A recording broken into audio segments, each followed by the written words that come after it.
સમગ્ર દેશની અંદર 2024-25માં કેન્દ્ર સરકાર દ્વારા પીએમ ઇન્ટર્નશીપ સ્કીમ લોન્ચ કરવામાં આવી.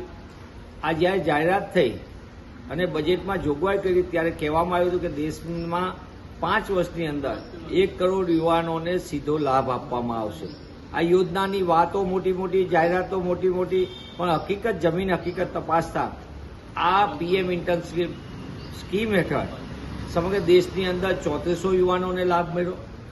ગુજરાતની અંદર 11,000ને જ્યારે ઓફર કરવાની વાત આવી એની સામે માત્ર 1,000 યુવાનોને આની તક મળી, ઇન્ટર્નશીપ પૂરી કરી. એટલે કે માત્ર 8% પીએમ ઇન્ટર્નશીપ યોજના હેઠળ લાભાર્થી છે. એટલે કે 92% યુવાનો એનાથી વંચિત રહેશે.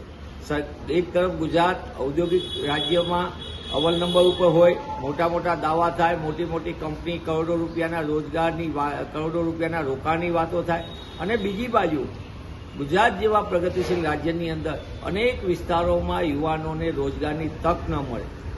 આ સંપૂર્ણપણે આંકડા ભારત સરકારના આંકડા છે અને ભારત સરકારના આંકડાએ રોજગારના મોડેલની પોલ ખોલી દીધી છે. ત્યારે હું આપના માધ્યમથી માંગ કરું છું કે ગુજરાતની ભાજપ સરકાર ગુજરાતના યુવાનો સાથે છેતરપિંડી બંધ કરે. દેશની મોદી સરકાર, કેન્દ્ર સરકાર દેશના યુવાનો સાથે છેતરપિંડીને વિશ્વાસઘાત બંધ કરે. આ યોજનાનો લાભ સાચી રીતે અપાવવા માટે યોજનાને સંપૂર્ણપણે વાસ્તવિકતા રજૂ થાય અને ગુજરાતના યુવાનોને, દેશના યુવાનોને સાચા અર્થમાં રોજગારની તક મળે. એક તરફ સત્તામાં આવતા પહેલા મોદી સરકારે 2 કરોડ રોજગાર દર વર્ષે આપવાની વાત કરી. આજે 12 વર્ષમાં 24 કરોડ રોજગારને બદલે લોકોના રોજગાર, યુવાનોના રોજગાર છીનવાઈ રહ્યા છે.